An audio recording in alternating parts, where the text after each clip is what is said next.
welcome back to my channel. So today I thought I would tell you a little bit about my birth story. I gave birth to my daughter on the 13th of September 2016. My labour and delivery did not go anything like I was expecting. I've seen my sister give birth 3 times now, and I had it in my head that my labour would be exactly the same as hers. So, you know, go into labour early at home, and then you'd stay at home for a couple of hours, and then all of the excitement of timing your contractions and then rushing off to the hospital. And I thought that I'd have, you know, this drug-free, mostly, labour, and, you know, give birth vaginally with everyone who I wanted in the room with me, and it would be this beautiful experience. And I really had to let go of that idea the further into my pregnancy that I got. So a little bit of a backstory about my pregnancy. It was first pregnancy, single baby, no major issues, complications leading up to probably about the middle of my pregnancy. I was diagnosed with gestational diabetes around 22 weeks. And I got tested early purely because my mother has diabetes. So there's a family history of it. So because of that, they decided to test early. And yeah, I didn't pass it, unfortunately. So I seen a different doctor to the doctor that I had been seeing, and all of my antenatal appointments got moved to a bigger hospital that was more equipped to accommodate a baby that could potentially be born with issues relating to the mother having gestational diabetes. So my appointments got moved to that hospital, and then from about 28 weeks onwards I had appointments every fortnight.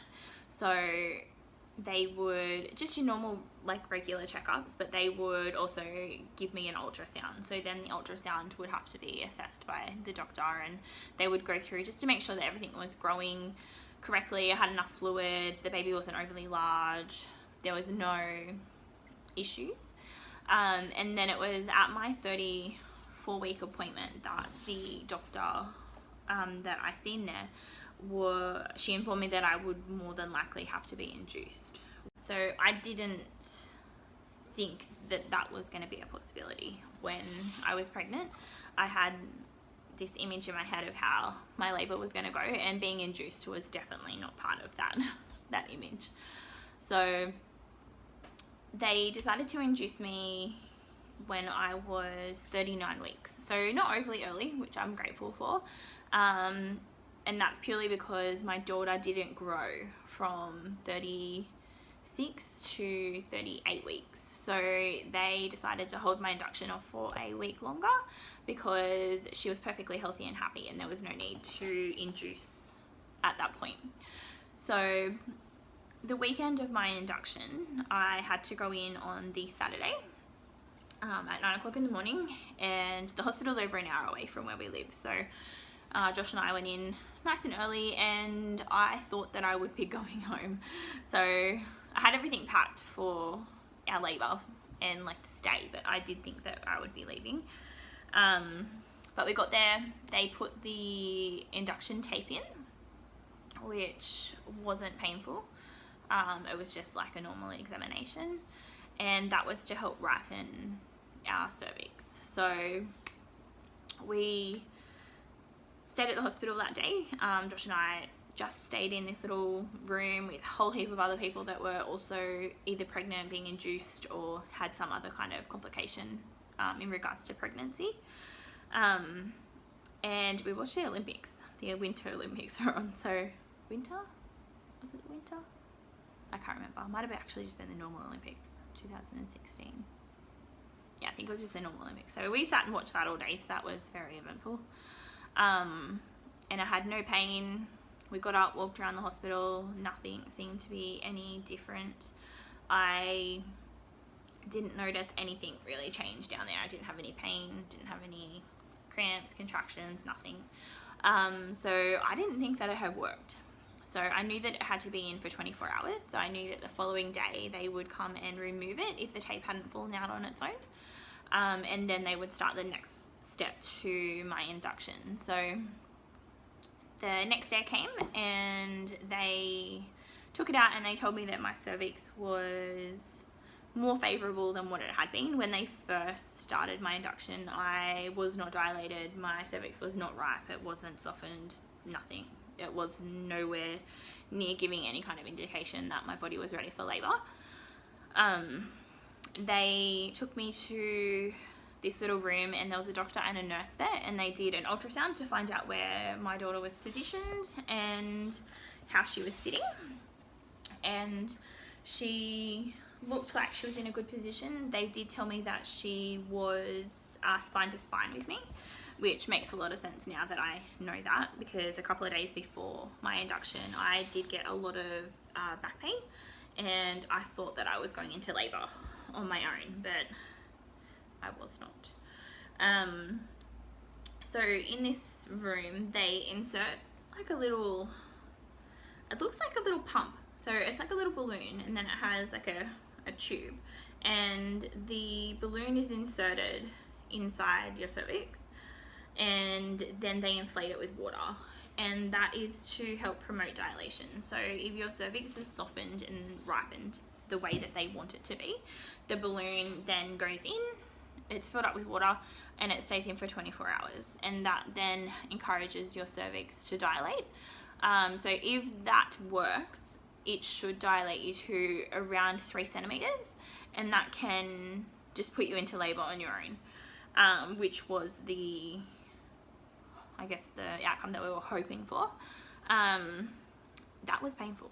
Having that inserted was painful. And then once it was in, I kept saying to them, like, it feels like it's falling out. It doesn't feel like it's in correctly. It was uncomfortable.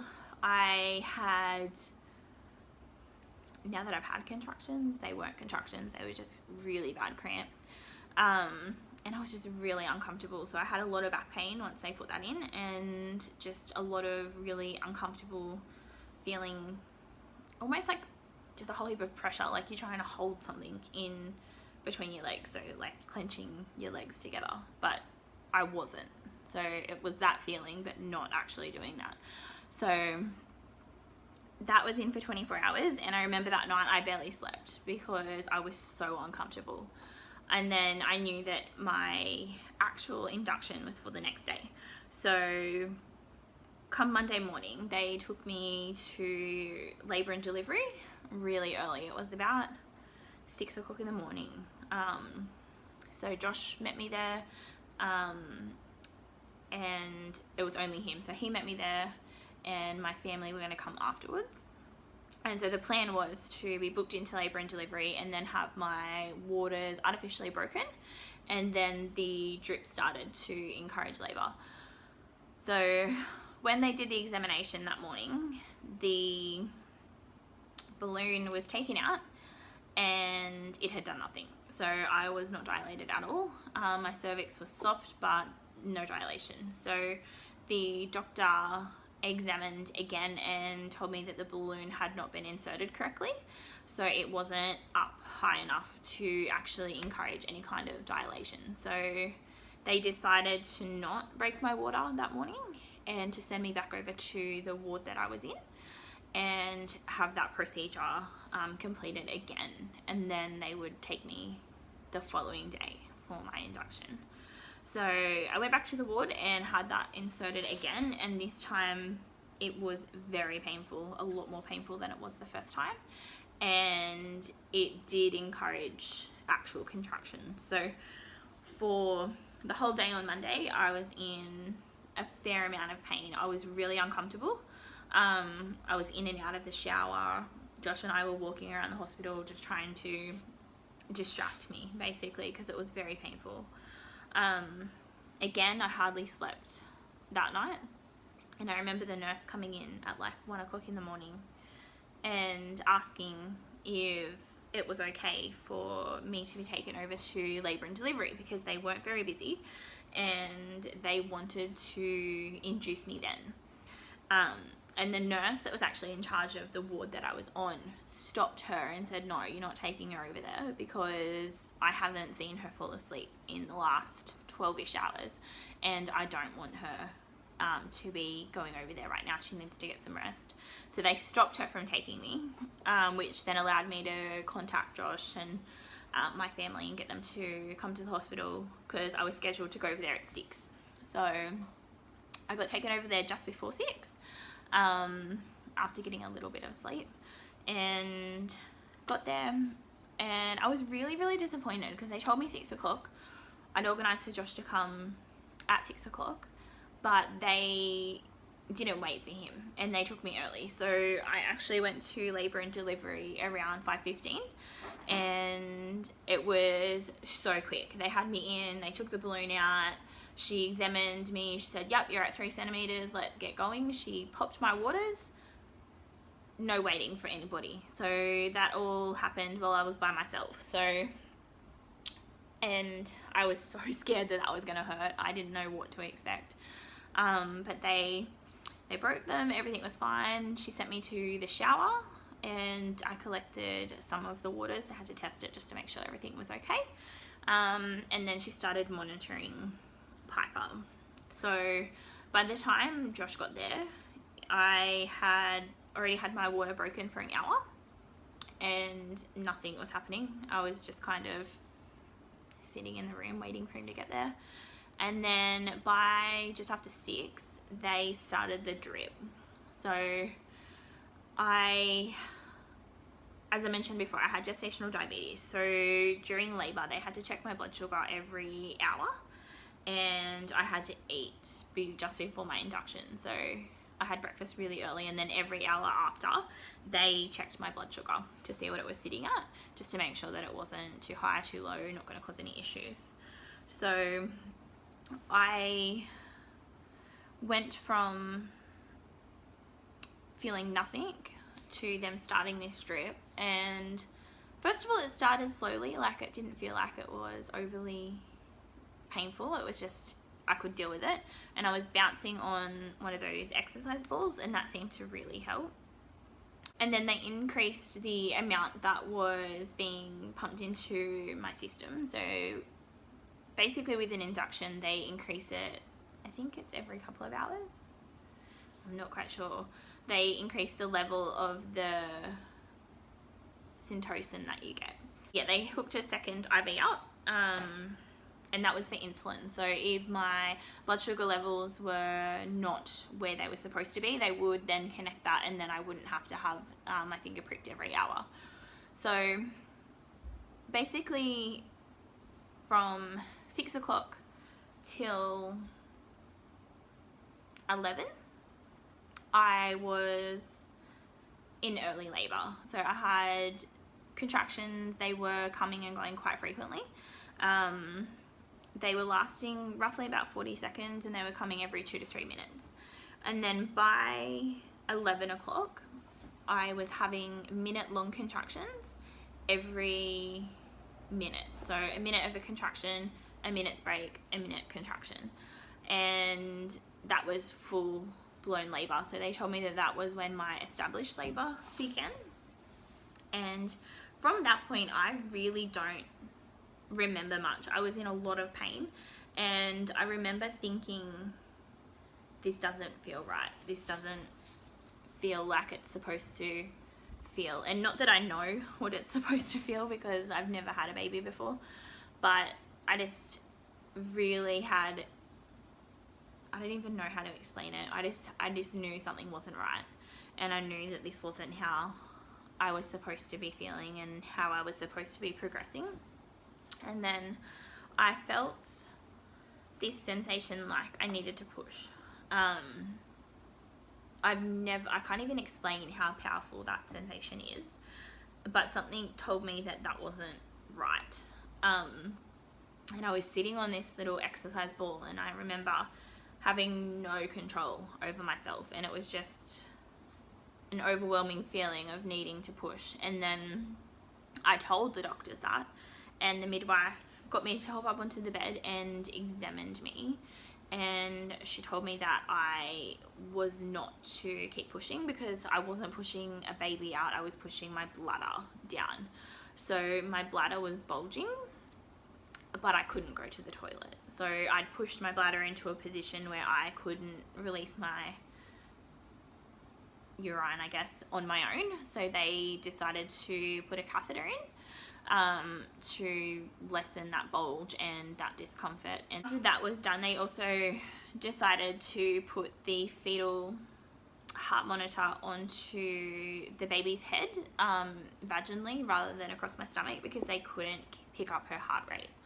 So it would pick up for maybe a minute or two and then they'd lose it. And they kept coming and trying to readjust it, and I couldn't stay still. So they knew that them doing that was making me extremely uncomfortable.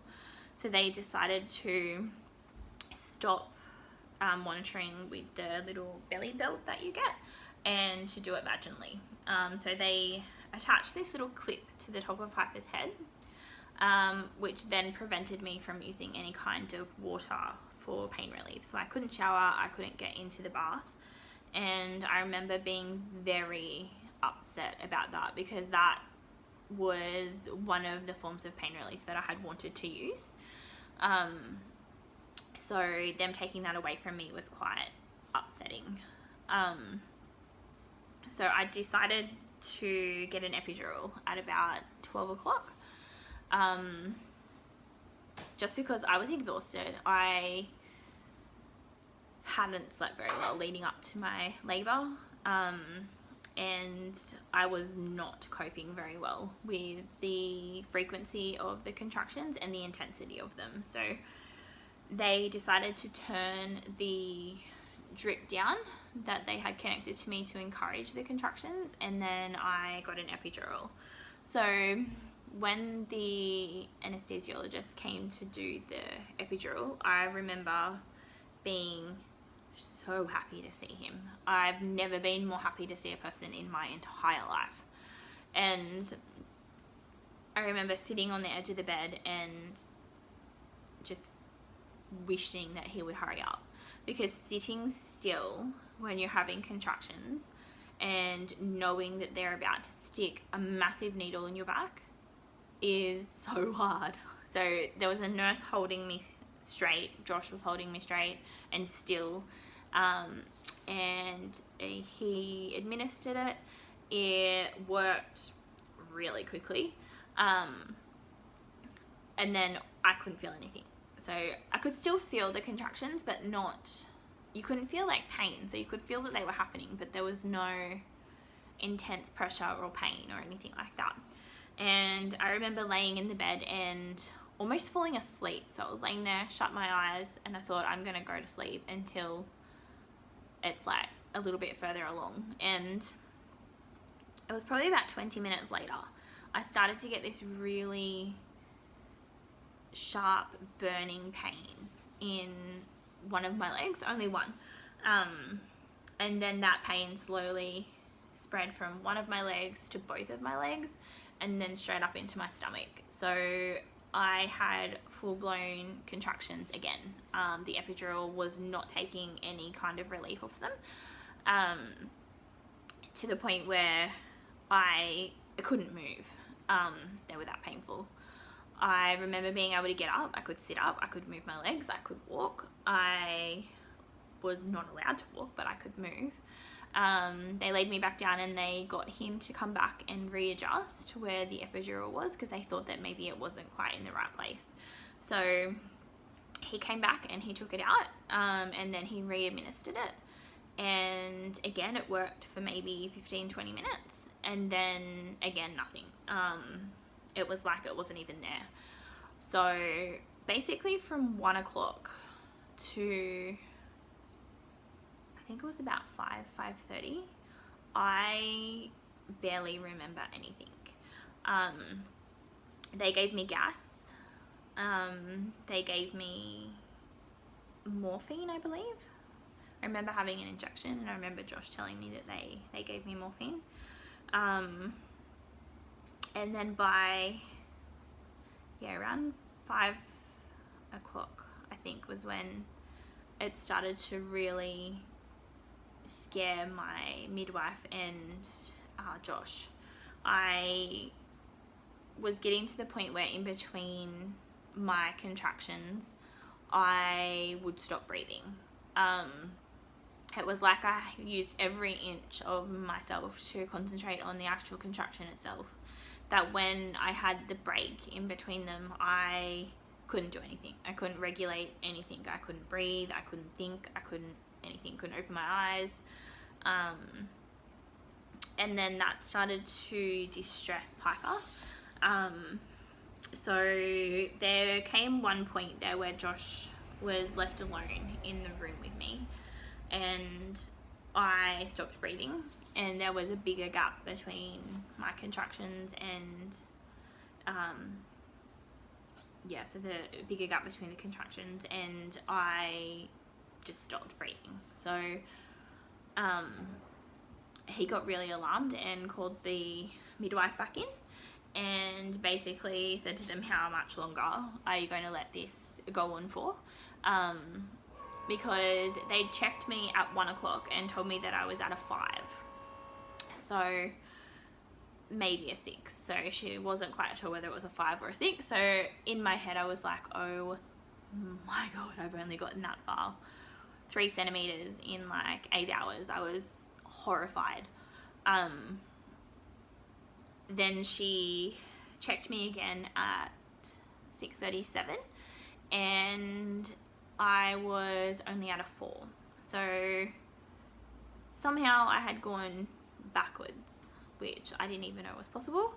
And from reading my labour report, I don't think that I was ever actually at a 5 or a 6. I think that I was always in between a 3 and a 4.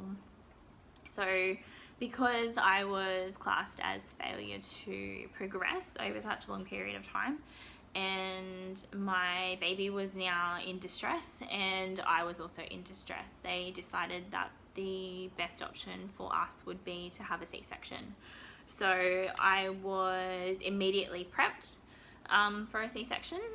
I had to be ran through some paperwork, and Josh had to be explained a few things, just all of like the safety things, just like a normal surgery. They just quickly ran through all of that with us, and then I remember them coming in and changing me. So they put me in a gown and moved me from the bed that I was in onto another bed that could move, and then they took me straight through to surgery. So once I got to surgery, they tried to do a spinal block.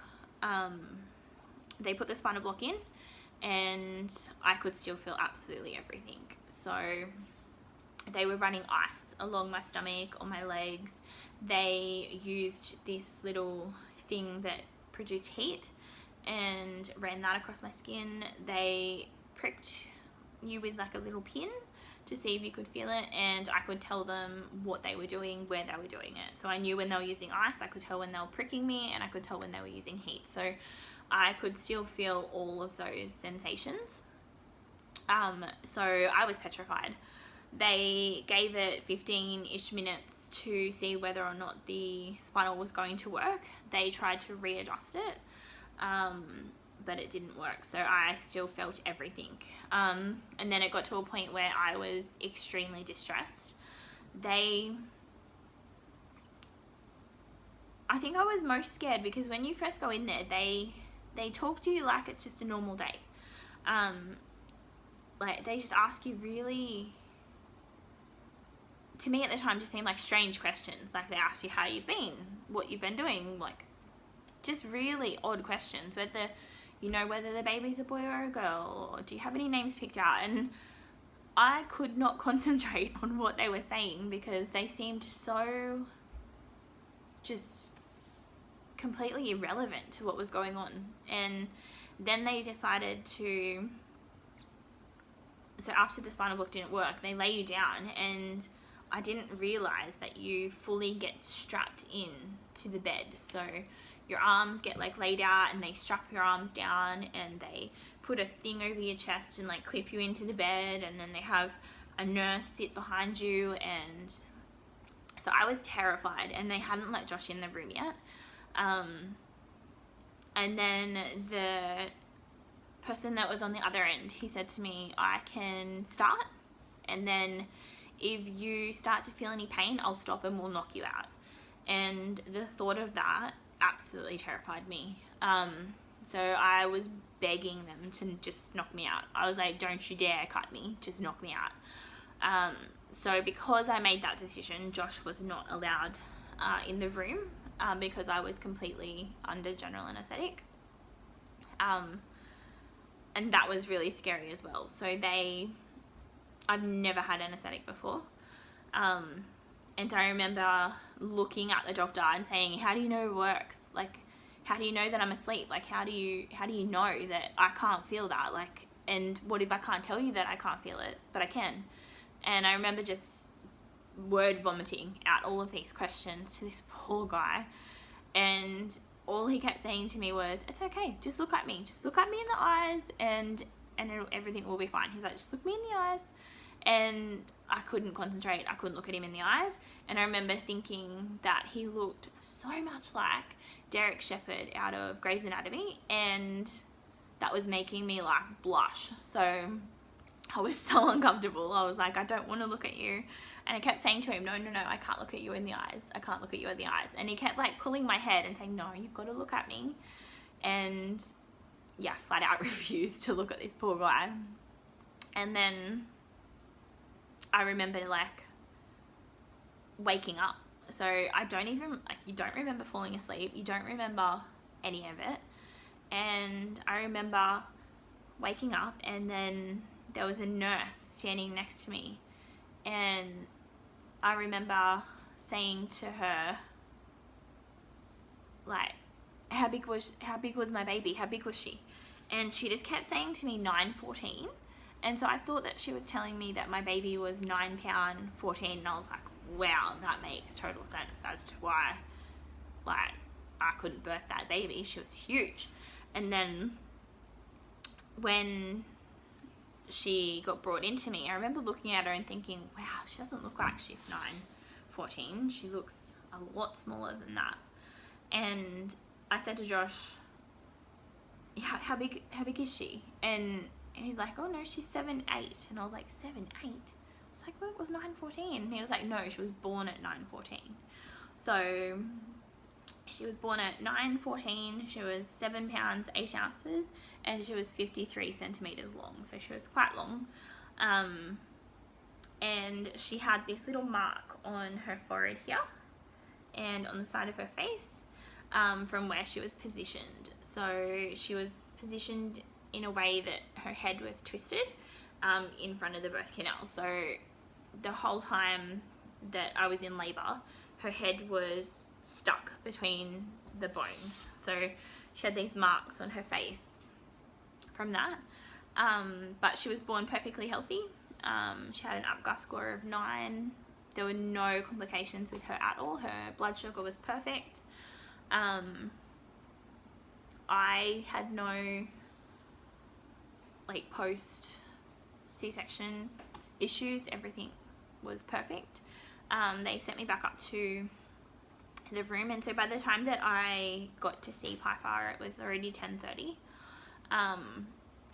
And they wouldn't allow Josh to stay for very long. So I was on some very, very strong painkillers, and they just kind of left me with her in this little bassinet thing. And I remember when they let him leave that they pushed her over towards the wall, and I remember not being able to move. So I couldn't move my legs, I couldn't move my stomach, I couldn't move anything, I couldn't even sit up. And she was crying and I couldn't reach her.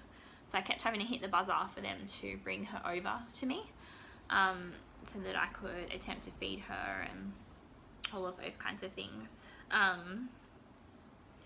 But looking back on how it all went, I don't particularly like talking about it. I feel like I lost a lot of that, well, not lost it, but I missed out on, you know, that first hour of spending with your newborn. I didn't get to see her for over an hour after she was born. I didn't get to be with Josh when he met her for the first time, and I didn't get to see his reaction. I didn't get to, I don't know, I feel like I missed out on a lot of stuff because of the way that my labour went and the way that it was after her birth. The C-section recovery itself wasn't overly hard, but it did limit a lot of what I could do.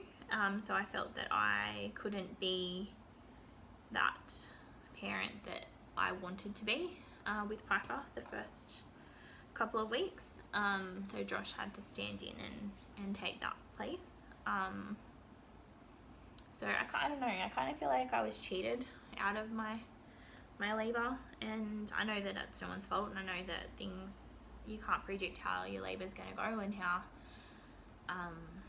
what kind of complications can arise from that type of situation, but I feel like I was cheated out of it, and I feel like I didn't get to experience those first couple of days the way that I should have, or the way that I expected. And for a long time after Piper was born, I was really resentful to that, and